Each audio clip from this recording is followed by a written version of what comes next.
All right, Anthony, introduce yourself and the show. What's going on, guys? Anthony Angelillo, branch manager with the tag team, co-host of Damage Control, and award winner of Miami Agent Magazine 2020 for Top Originator of the Year. And we're going to be today talking about a very hot topic that is heartfelt for me, because the bottom line is that there's a lot of people that are just killing deals without you realizing it. So we actually discussed this on Clubhouse 2 weeks ago, Melinda, myself, and looking forward to this topic, man. Looking forward to this Don't be a deal killer. Yeah. Today's topic. So Melinda Grimaldi, real estate and title attorney. And we created this because we kind of want to talk about some of the things we just see often about what is killing deals the most often, right? So we're gonna talk about what's killing the deal from ever getting under contract, and then what's killing the deals like once we're under contract. So we're gonna go through we're gonna be jumping around with some different topics. So Anthony, we both picked a few of these topics. And Anthony's first one is it's a very interesting way to describe it. And I quote, "Do not foam at the mouth like a wolf who had not had a meal for months." Anthony, why don't you get that? This one's yours. Why don't you just take this one? All right. So you don't want to look desperate, right? And I mean, I feel like there's a lot of... Give them context. Okay, so the bottom line is like when you have a client and that client is about to gives you a call and says, "I want to go look at this house." All right. And I know that Zillow says that you have to meet with the client face to face, your conversion rates are going to go up. I get that. And I'm all about that. Meet them face to face. But have protocol, have proper protocol and intake. And don't salivate at the mouth, knowing that it's a commission, like a hungry wolf that hasn't ate for months. And you're looking at this client and they can sense that. It's your body language, your tonality, your everything that comes with sales is very important for you not to undermine them in a way that they feel like a predator. Okay. And I understand that people might not think that they come across that way. But I also understand when you watch American Idol, man, people also think they can sing and they can't sing. Okay, so the bottom line is that I would personally record myself and I would role play it. And we do that here in the office. And I think that's going to critique you. And it's important to role play and make sure that you understand that delivery is everything. You don't want to salivate through the mouth, and you don't want to make them think that your only care in the world is that commission. All right, we all have had those highs and lows, me included. And I get that you're complacent at a certain level. When you start scaling, people become fatter and they're just happy. Or if you're just starting out, you're salivating because you need that paycheck to live. So you're like, we need to make money. That's what I mean by that. And I feel like that is something. Can you give an example? Pre-approval. Would being too available be an example? Like, you want to go right now? Like, I don't know. What is something that they could look out for or implement to not have? Right. So that goes into underwhelming. Okay.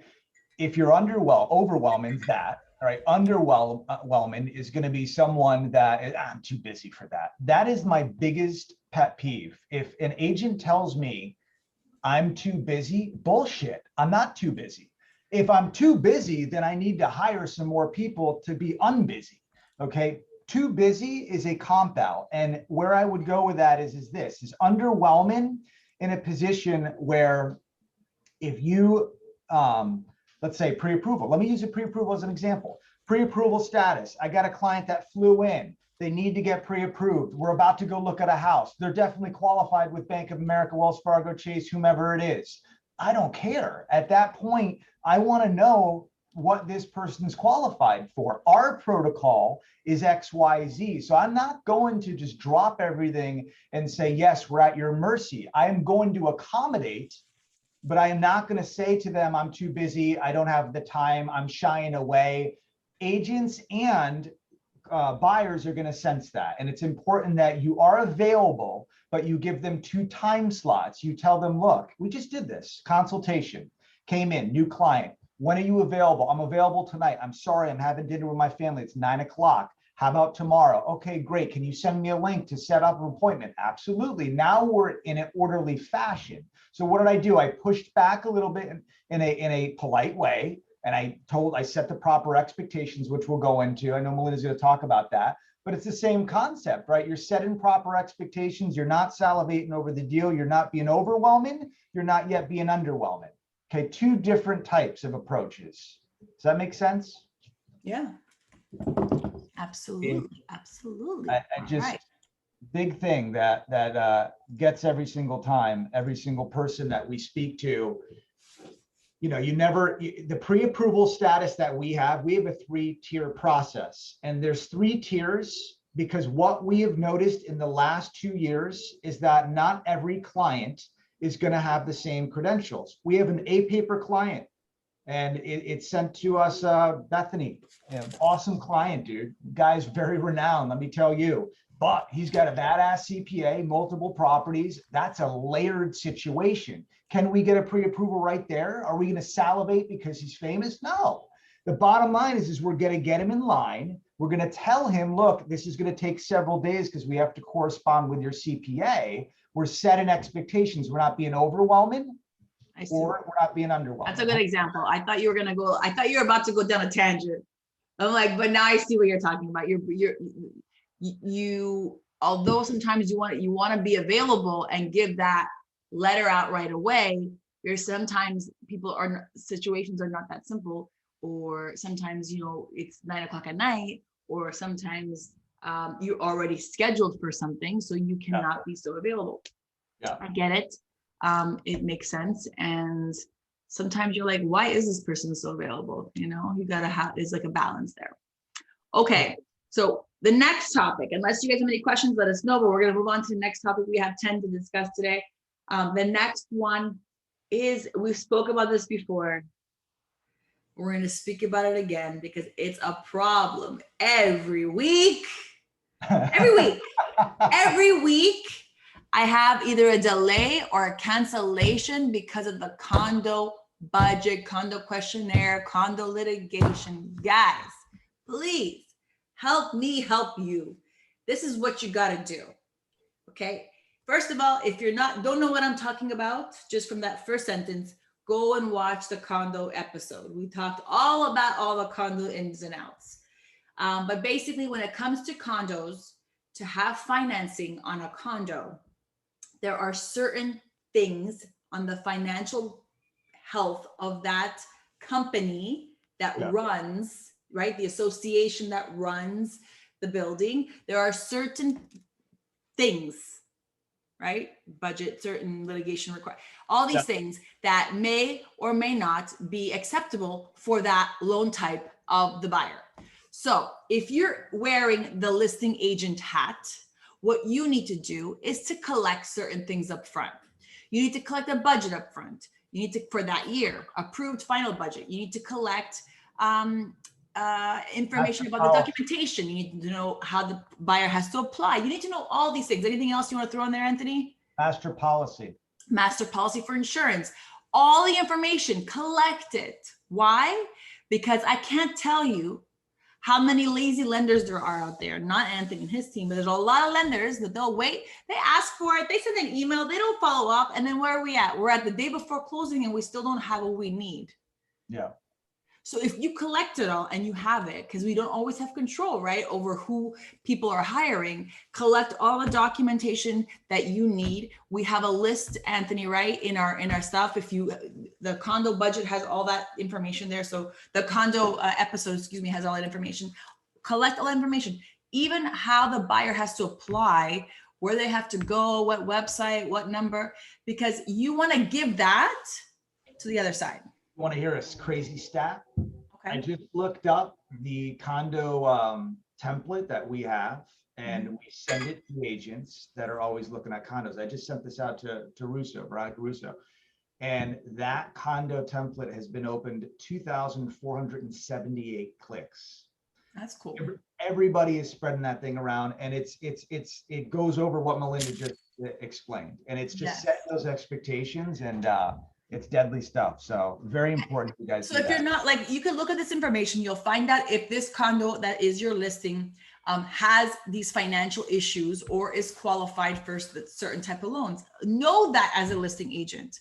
Know what loans will work on your listing. Yeah. This way, when the offers come in, or you could put it, not eligible for this or that due to this or that on your MLS. This way, you're only entertaining offers that actually can close. You are setting yourself up for a lot of wasted energy, time off the market, and a pissed off seller because their deal fell through from something that should not have been a deal to begin with. Yeah. Yeah. Okay. So collect your information up front. Now, on the flip side, if you're taking a buyer and shopping for a condo, what should they be doing, Anthony? Tell them. The first thing I would get is the final budget. I just received a budget that was on an Excel spreadsheet. It's not sufficient, man. We can't use that. Okay. Yeah, we've got numbers, and yeah, there's liquidity, and yeah, we're doing 25% limited review, so we don't even need the budget at that point. But that's the first starting point. Okay. And you've got to make sure that there's 10% liquidity in this condo. You know what we had? Bob just came in and he killed 2 condos. He's like, I'm not touching them. They're 100,000 and below. Okay. 25% down. We're going to talk a very small, loan amount. Now you're going to go into hope of high costs. Now that's a whole different animal that we can talk about for an hour. And so the pricing on that's going to be horrendous, even if they have an 800 credit score. The margins now just got compressed. We're practically doing that loan for free. That's why when you talk to Wells and Bank of America, they don't entertain loans under 100,000 because of HOPA. There's so many complexities in the business that an agent and lender, some lenders don't know this, there's reasoning why. Okay, there's reasoning why. But condos, do your due diligence. Go back to our episodes about condo reviews. We give all that information in there. Let's go on to some other stuff because we got some. I know we've beaten this one down like a horse, but I bring it up because it's still happening. It always comes to the condo. It just happened. We were supposed to close. I represented a seller. We were supposed to close on Friday last week, and on Thursday, we find out that the lender doesn't have anything they need. Why do you wait so long to tell us? Like, as a seller's attorney, listing agent, we can go and shove our noses in that association and try to get something for you, right? Or maybe we have it, or like communicate what's missing, Oh, it drives me. It sucks, man. I mean, and ideally in a perfect world, 25% down would be what we would want to see. And if they don't have 25% down, maybe that's something that you don't entertain, because it's months, or a month could go by and then shit hits the fan, and now you don't have, maybe it's in litigation, something comes up. Yeah, we have an approval. We just went over this 2 days ago. It's approved. We looked at the subdivision. Oh, that one got rejected. Okay. It's still 50-50. One was rejected. One might not be rejected. It's sticky, man. You don't want to go in those situations. We actually killed it. They're moving into a townhouse. That was actually Russo's deal. So it's interesting. Just set the proper expectations and then be transparent to the client. And maybe they'll say, you know what? Okay, we'll be mindful. The hell with it. Let's do a single family home. I'm not saying steer the client. I'm saying just set the proper expectations. Right, exactly. All right, so moving along. Speaking of expectations, let's talk about inspection period, inspection report expectations. This bothers you a lot. This bothers me a lot. Well, okay. Why it bothers me a lot is we are submitting 95% of the time an as-is contract, right? So the as-is contract is saying, I'm going to buy your property as is. The inspection period is really to make sure you know what you're buying. So when you send a buyer in there to an inspection and say, yeah, then we're going to knock some dollars at the top during it. If you start like that, you will have a problem, because nowadays sellers aren't budging, number one. And number two, really the importance of an inspection is to understand that there's damage, defect, so you understand the conditions. Okay. If you're going into like a home that has a lot of problems, you might not want to use the as-is contract. Use the other contract, the standard one that has built-in repair requirements, if that is your buyer's expectations. So okay, I know the reason why they're doing it. It's obviously to get more money out of the seller in terms Right. of. And I get that, but right now it's not appropriate. Number one. Number two, doesn't mean you won't do it. Doesn't mean you won't try to negotiate something to get it fixed or to get it credited.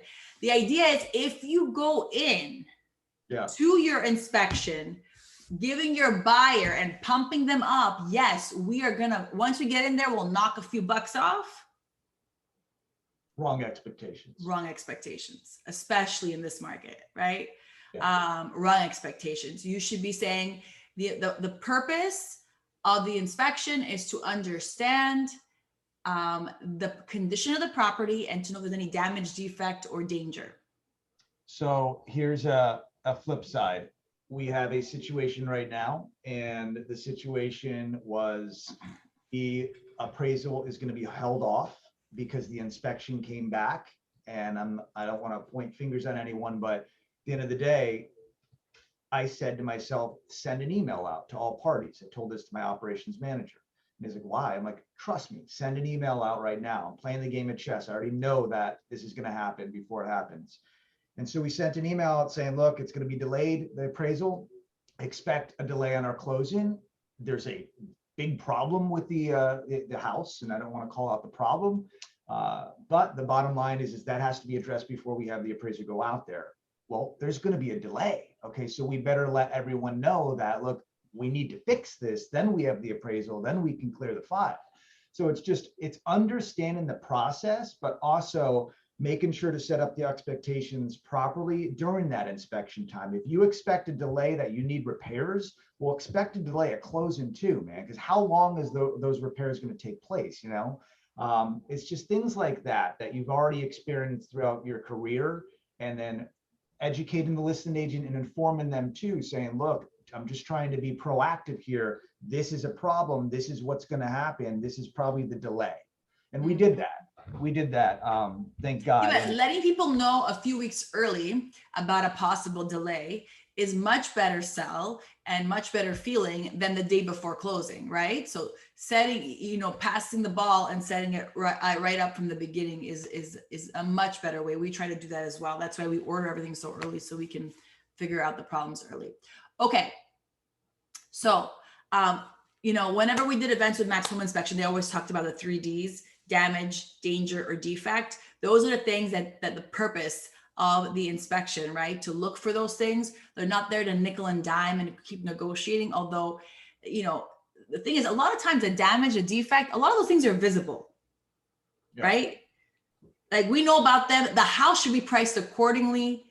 Now, if you're pricing the house at a high level, as if everything is good and there's a lot of hidden things in there, then that's where, the negotiations should come in, because you're like, well, this is not priced properly. You told me you're selling it that it's like this, but it's really like that, right?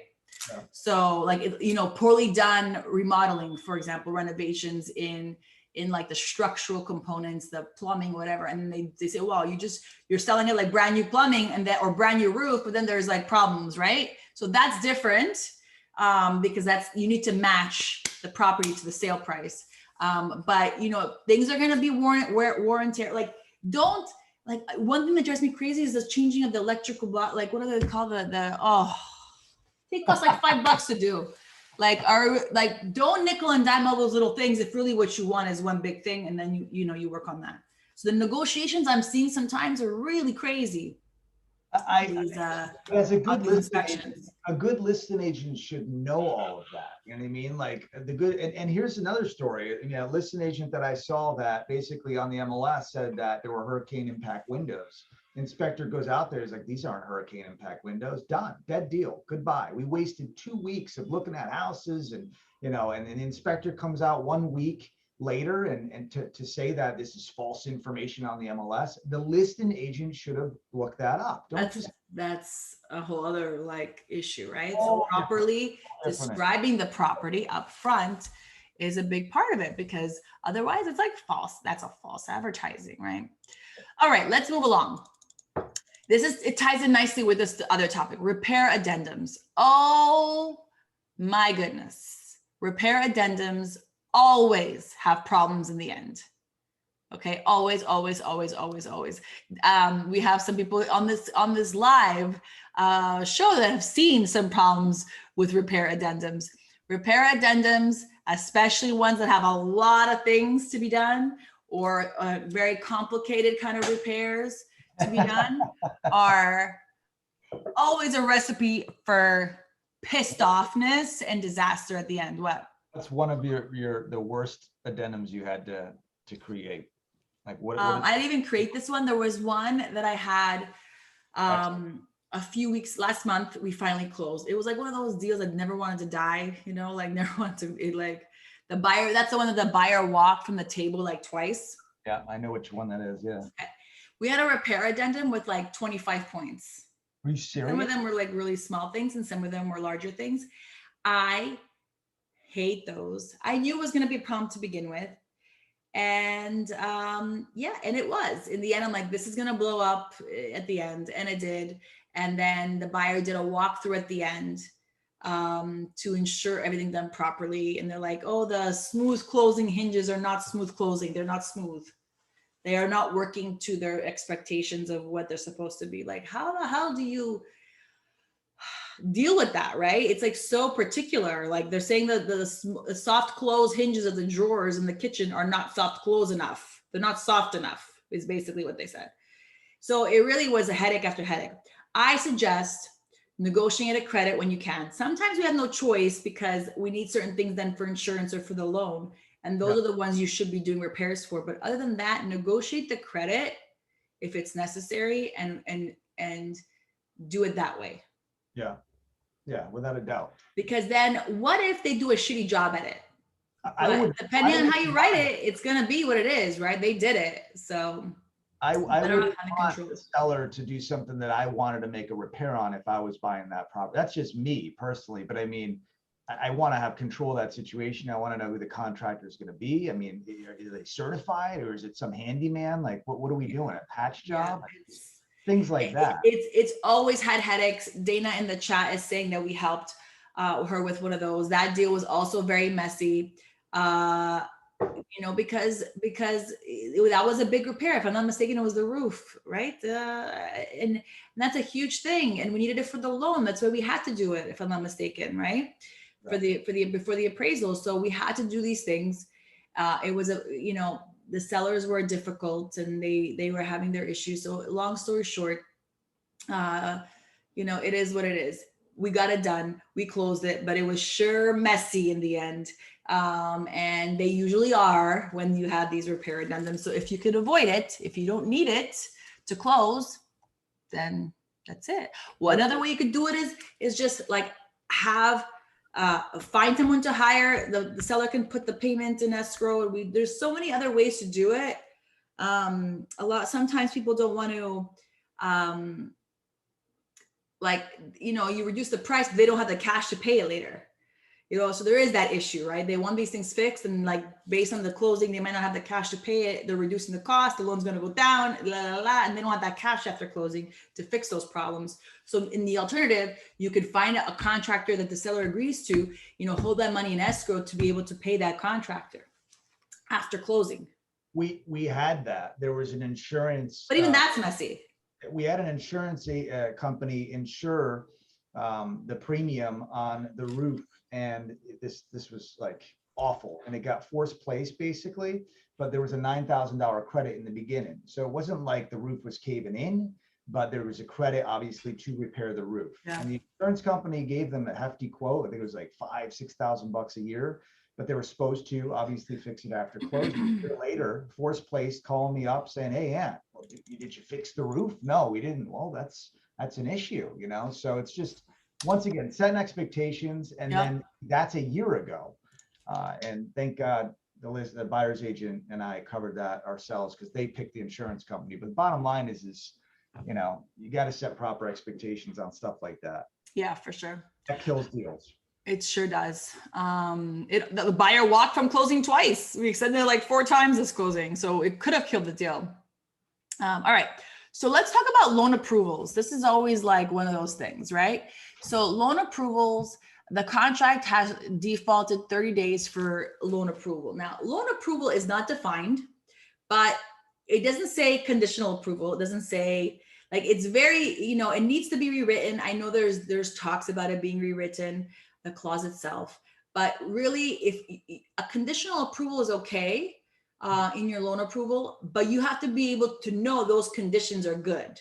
Like, they can't be tricky conditions. If they're tricky conditions, you need an extension. If there's conditions based on the building, if there's conditions based on, you know, something that needs to be reviewed that might throw a wrench in it later, depending on like what it looks like, you need an extension on your loan approval period. Now, remember, the loan approval period, I always suggest if you can do it, 30-day close, 30-day loan approval. We have no issues there because you should have a clear to close. But really the way it's worded, it's almost like it's worded as a clear to close, but it's not, because we all know you don't get clear to close until you're like the day of closing, day before. Like, it's very rare you get, you know, 30 days in a clear to close and you're not closing for another 45 days. It just doesn't happen in the industry. So they're looking to make changes to the contract. But in the meantime, as a buyer's agent, you need to be very aware of that time frame, because if something happens that they can't close, Money goes that money is in escrow. Now, it doesn't mean that they can't buy something. That means that they can't buy that.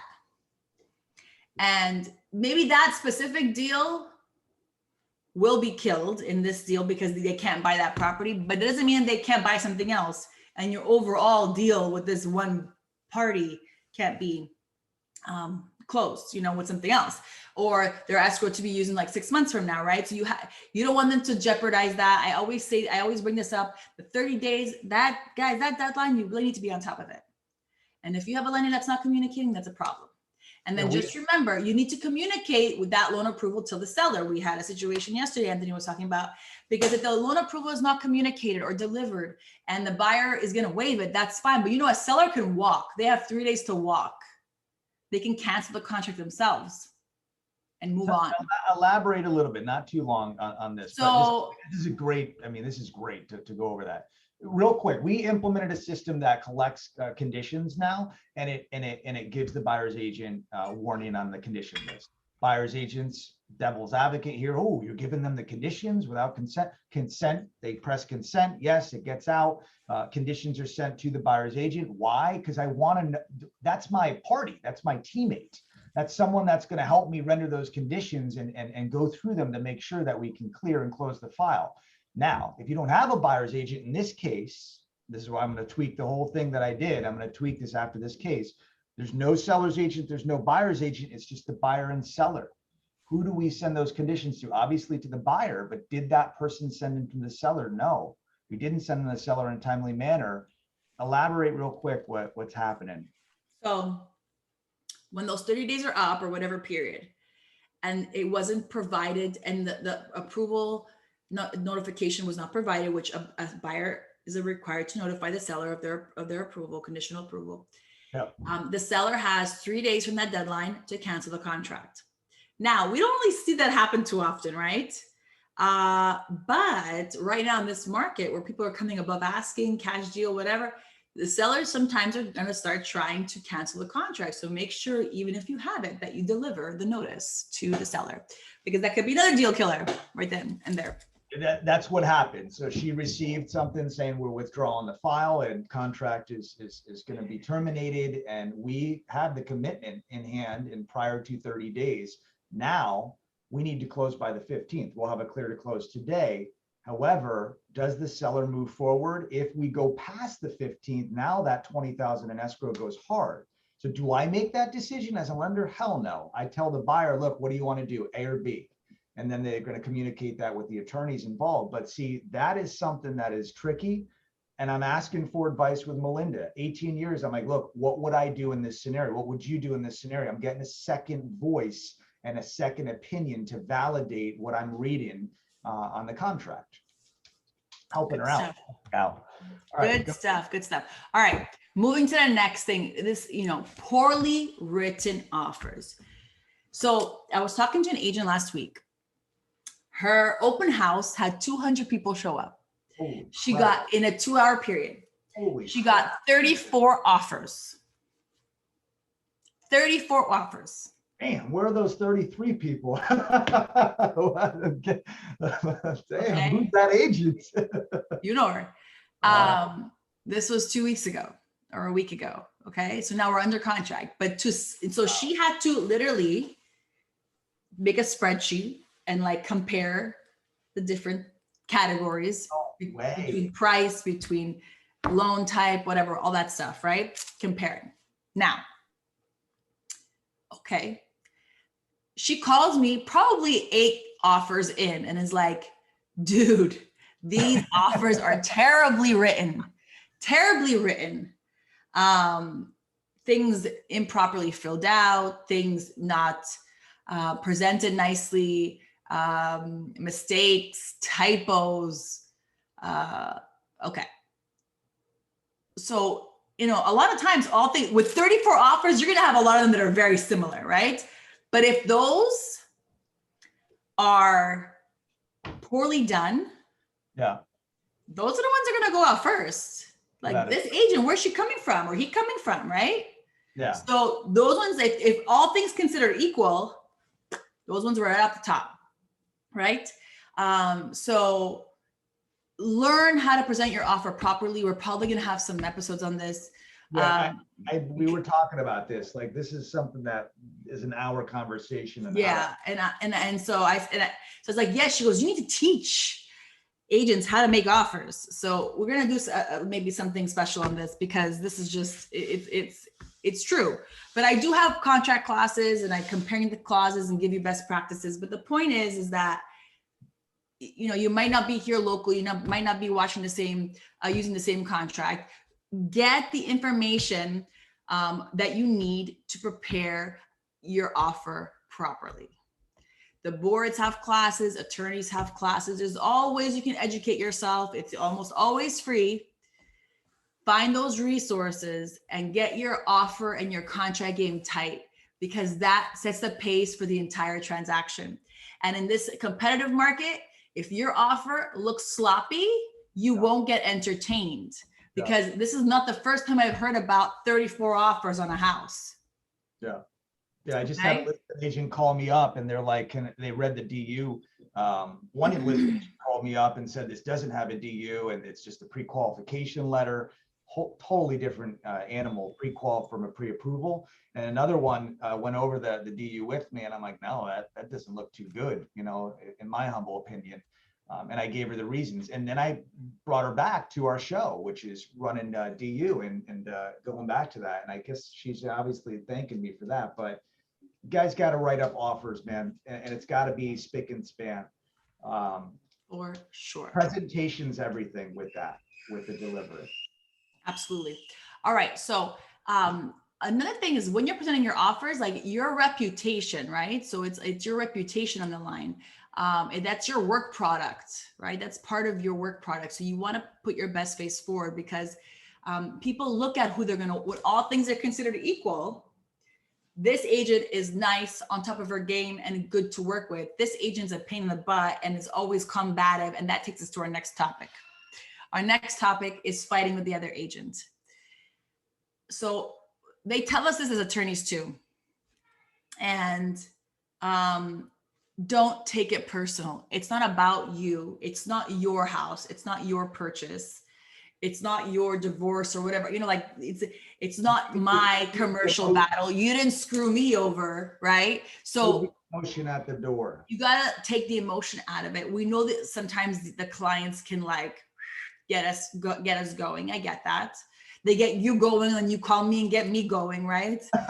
Give me agita, you guys. But the point is that you have to have a good working relationships with the agent you work with, as much and as difficult as that can be sometimes. And I say that because, and then that goes a long way, right? In terms of your reputation in the industry. I've had agents fighting at the offer stage, and that if the lawyers didn't get involved to negotiate the offer, the deal would have died. So, and that same thing throughout the process, like, there was a gentleman on our clubhouse today talking about, let's not talk about my client versus your client. This is our deal. Let's work together to get this happen, to make this happen, right? So once you get under contract, it goes a long way to call and say, hi, you know, I just want to check in with you. Looking forward to working with you. Let me know what you need. You could always reach me. Let's get this deal closed. Crazy. Something small like that goes a long way. I did that. I used to do that as an attorney when I actually had opposing counsels back in the day. And I sometimes, if I have the chance, will do that with the seller's attorney or the other side. We do that by email now all the time, but sometimes just picking up the phone and say, hey, I'm working on this deal. I wanted to introduce myself. This is how we work. This is what we're going to do. Let me know what you need. It goes a long way. We just, the automation that's pushing out now, it's launched. It went to the listing agent, and the listing agent gave me a call and was like, love this, it's great, amazing communication. Can you help me with this addendum? I'm like, look, I can, read it to me. Let me see what it says. Well, obviously VA deal up to 4% seller's concession. So the wording that he put on that addendum was perfect. And then I had him critique a couple things. Listing agent, I'm like, thank you for calling me. He's like, we're a team, right? We're trying to get to the same finish line. I'm like, exactly. And just that is, and he's obviously representing the seller. He's doing what's best for the seller, but the concept is he's open-minded, man. He's not like, stubborn person that doesn't give a shit. He's calling me, asking me for advice and getting a second opinion and vice versa. So good stuff, man. That's even when something is being communicated to you and saying, listen, my buyer wants to offer this, right? Let's see, that's freaking crazy. Like, don't react, right? Because a lot of times, it's so crazy because if you react, it's like you're taking it personal. Don't take it personal. Yeah, it's not personal, right? So we were even talking about it as an example in a FSBO transaction where like the buyer's father insulted the property, and then now the seller is trying to cancel a contract, right? You need to maintain that working relationship. Shut your mouths, keep it civil, and let's keep it moving. And that's leave the family. I would not be bringing everyone to an inspection or the appraisal. You're going to have somebody in the family that's going to say, oh, this isn't a place, blah, blah, blah. Someone's going to open their mouth. So, and I know Dana and I, we had, she's already said, we had that situation. So, I mean, I'm not saying don't bring your family. My family, Italian families, they come with everywhere. Melinda knows that. But my dad was making offers verbally. I know. When I went to do my visit of the house, I'm like, Dad, I didn't even decide I want to make an offer yet. What do you do? Okay, we're going to do like this, point at the top. I'm like first of all. That's what I mean. Like, I would set those expectations with your family before you go and you look at a house. And if you can control the client and you sense that, then say, hey, look, this is what I would expect. This seller is a little bit sensitive, blah, blah, blah. But it's very important. And then the other thing is, don't freaking write up an email that is elongated. Like, stop with the emails, everybody. Emails suck. They're awful. They're the worst. No one's going to read it the way you're presenting it, because either you're a shittier writer or you're not a shitty writer, or you're good, or maybe you're, what does that mean? They're going to take it out of context. Pick up the phone and call, and then present offers that way or engage that way. It's better. Trust me. And then follow up with an email. So they say, oh, okay, great. It's a reference. Use it as a reference rather than trying to close a transaction. Yes, so that kills stuff every day. Yeah. All right. I love it. All right. So we're wrapping up with our list. We have here, Anthony, you put second voicing. Yeah. So with second voicing, I believe. So I think the deal killer move is not getting someone to second voice. That's the thing is that they're not interested. Okay. They're not interested. What's second voicing? Let's start with that. So let's just say that Bob in the other room, and I'll pick on him because I always do. Bob in the other room has a deal, and let's say the person is not tech savvy, doesn't like the portal that we have. Okay, we're starting to be combative with that person. They're just, they're not liking the technology. What does one do in that situation? Well, Bob's credibility at that point might have dropped and got deflated, okay? Because he's the person that's going to be the punching bag at that point. And so now the client is being, combative with Bob saying, I'm not using the portal. I don't want to do this. And this is an example I'm giving you guys. The point I'm trying to make is that a manager coming in to the situation, or even a team lead or anything, it could be anybody in that situation, buyer's agent, maybe that might be the thing, because we're all making money on this together. and you're going to court that person to upload those documents. That is a second voice. That person's they're a mediator. That's all they're out. They're Bob's credibility, God bless him, just got deflated. He lost altitude. He's now the person to blame. So you need a second voice in that situation. I hear this all the time. Agents call me up. I lost the deal. You lost the deal, but I guarantee you, if I get on the phone and I'm just nobody, I can get that deal back, because my validation is greater than yours, because you lost. My validation, I lose all the time sometimes. If I do that, hey, I need Brian or Adam to go sell it for me now, because my validation has gone out the door because of a problem that occurred. We just had this problem. And it doesn't need to be like a problem, right? It could just be like a challenge. Yeah, it could be a roadblock, right? Like maybe someone is hesitant about purchasing, so now they need that extra push. Get someone else on the phone. These deals are dying because you're not being creative on the way you approach and the deliver on your game, man. I mean, it's very second, third voice. Yes, that's what we need. It goes a long way. Melinda gave me the second voice yesterday. I chimed her in. I zoomed her in. I had the client on the phone. I asked a question. That brought down her guard a little bit and made her have peace of mind. Gave us a couple more, days. So I needed that. I call my underwriter. Hey, I've got a client on the phone. I need an answer. What do we do in this situation? Sometimes I do that just because I do it, just because I play psychiatrist, saying, look, it's going to make them feel better, right? So it's the delivery. That's all it is. And that is killing so many deals, and no one's doing it. Nobody's picking up the phone. Nancy Michael, amazing agent, we picked up the phone, I shit you not, probably 18 times with this client. Now we got them to agree at 258 versus 275 appraised value. Done. We're closing the deal. 18. But listing agent loved us so much because we were constantly communicating on the phone, all of us. So that's important. Second voicing, validating each other. 2 against 1, or vice versa. It doesn't matter about that. I'm not saying be strong arming someone. I'm just saying communication's key on the phone. Second love it. And that was our final point, because I think you already touched on overkill, underkill, right, Anthony? Or did you want to elaborate on that more? I mean, look, nobody's ever too busy. I'm not too busy. That's a comp out, okay? That is something that we're never going to be too busy, all right? If you're too busy, you need to make more time. Laura just did this with someone. We have a challenge going on. If you guys haven't signed up, today is the official last day to sign up. Laura called on this agent, and Laura's like, yeah, do you want to sign up for the challenge? No, I'm too busy for that. Okay, what time do you wake up, sir? I wake up, what time do you wake up? I wake up at 5:30. That's so early. Well, when do you wake up? At 4. Okay, you wake up at 4 o'clock, but yet you don't have $15 to do a challenge and make 10 calls a day. This is for you, not us. So that's what I mean. Too busy? Bullshit. Nobody's too busy, man. If you're too busy, you're not managing your time properly.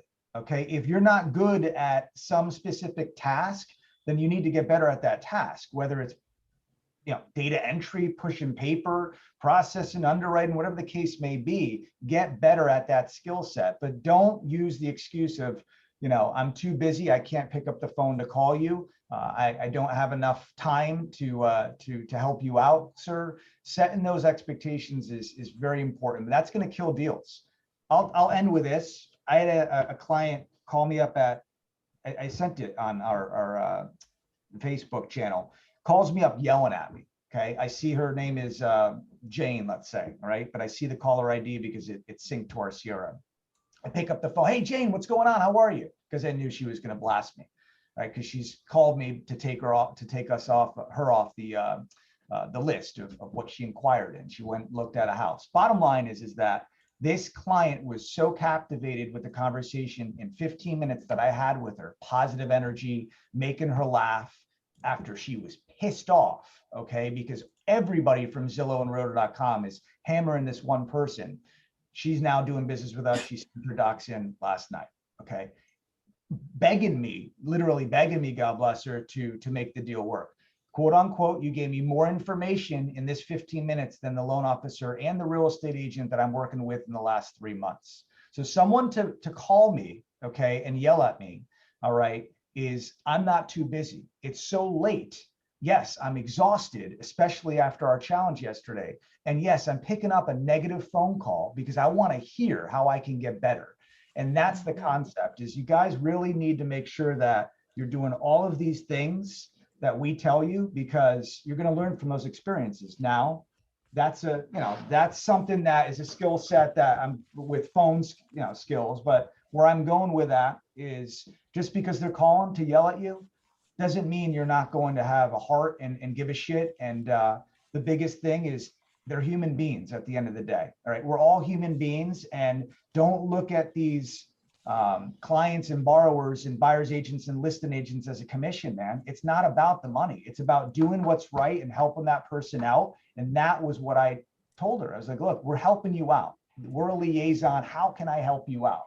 Why are you online? And that's it. All right. So I'm going to end with that, because we can think like that. Melinda and I, we do that all the time. And that's why we help a lot of agents out. So. All right, guys. So that's it for today's content, for today's show. We hope you found useful. We hope you pulled out a couple nuggets. You're going to up your game, right? And like we said, today's the last day for the 100-day sales challenge. If you haven't already joined and want to, we have kept the registration open for one more day due to popular demand.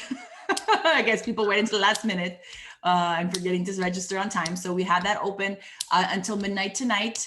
And please join us to do that, because I'm telling you, we already saw such great impact just from yesterday. So it was really, really amazing. The buzz in that room, man. Like, did you see that last night? Yeah, that was cool. I made my calls. Let's go. Let's go. It's like, I feel like I'm on. Yes. And we have a lot of cool stuff coming in the pipeline to keep the momentum going and to keep the growth, right? So join us if you haven't already. If not, if you're coming to Women's Council Investing in Heels tonight, I'll see you there. I look forward to that. And yeah, that's a wrap, guys. Thanks so much. Take care. Bye.